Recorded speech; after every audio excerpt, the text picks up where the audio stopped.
नीलमगढ़ शहर से लगभग 100 किलोमीटर की दूरी पर घने जंगलों के बीच एक छोटा सा गांव किंगापुर बसा है। इस गांव के किनारे एक सुनसान सा पानी का सोता बहता है। लोग इसे तालाब ए नीलम कहते हैं। किंगापुर छोटा मगर बहुत पुराना है। यहाँ के लोग जमीन और जमाने की कहानियां जुबान पर रखते हैं। जैसे ही शाम ढलती है, गांव के बुजुर्ग उसी पुराने पीपल के पेड़ के नीचे जमा हो जाते हैं। हल्की सी रोशनी की परछाइयों में वे पुरानी कहानियां सुनाते हैं, जिनमें हंसी कम और डर ज्यादा होता है।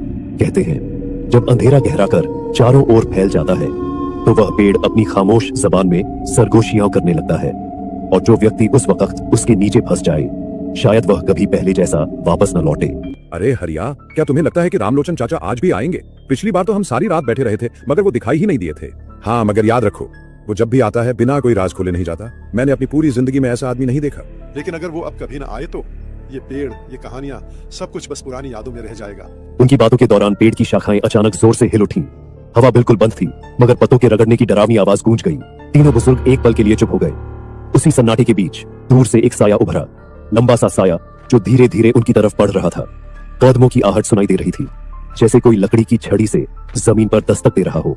अरे ये तो रामलोचन चाचा आ रहे हैं। रामलोचन चाचा, गांव का सबसे रहस्यमय बुजुर्ग। उसकी उम्र के बारे में कोई नहीं जानता था। कोई कहता कि वह 100 साल का है, कोई कहता कि वह इंसान ही नहीं।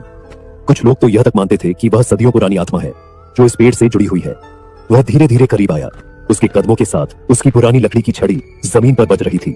उसकी आंखें अंधेरे में जलते हुए अंगारों की तरह लाल दिख रही थी। अरे यार, तुम लोग आज फिर मेरे इंतजार में बैठे हो?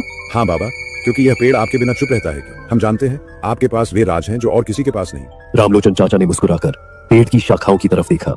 अचानक शाखाएं अपने आप हिलने लगी, जैसे किसी ने उन्हें पकड़कर जोर से झकझोर दिया हो। हवा फिर भी नहीं थी।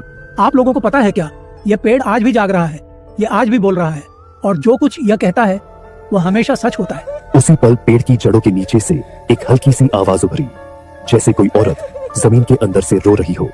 आवाज इतनी धीमी थी कि तीनों बुजुर्गों के रोंगटे खड़े हो गए।